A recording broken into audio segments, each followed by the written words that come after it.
Hey there, welcome back to the channel. Today we're gonna dive into a feature that your customers are going to love, the Templett Demo Area. This is perfect if you wanna give your customers a chance to try out templates before they actually make a purchase. Let's jump right in.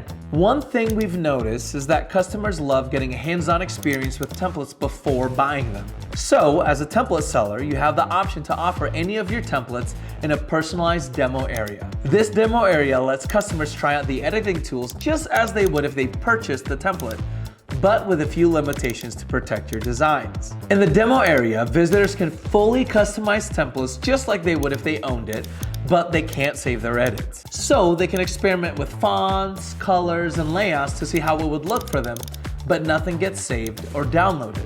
To keep your work safe, we also add a demo watermark over your templates in this area.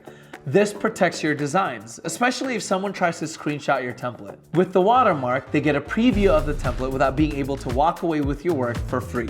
Now, you might be wondering, how do I share this demo area with my customers? It's so simple. You'll need to create a unique URL for your demo area, and here's how it works. You'll start with a base URL. At the end of this URL, replace username with your username. Now, this base URL won't display any templates just yet. To showcase specific templates, you'll need to add their template IDs to the end of the URL.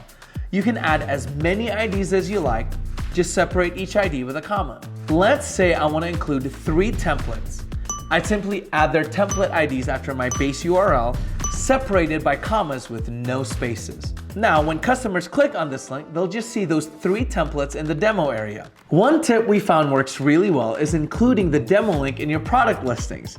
Use phrases like demo or try before you buy to catch their attention. Since links aren't clickable in some platforms, remind your customers to copy and paste it into their browser. One thing to keep in mind, only include template IDs for the items in that specific listing. This keeps your demo area clean and avoids confusing customers with templates they aren't looking for.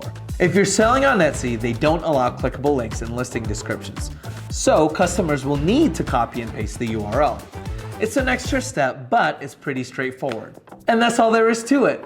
Setting up a demo area is a great way to help customers feel confident before they buy, and it's also a perfect way to protect your designs. If you have any questions, you can check out our help articles or reach out to our support team by visiting help.templett.com. Thanks for watching.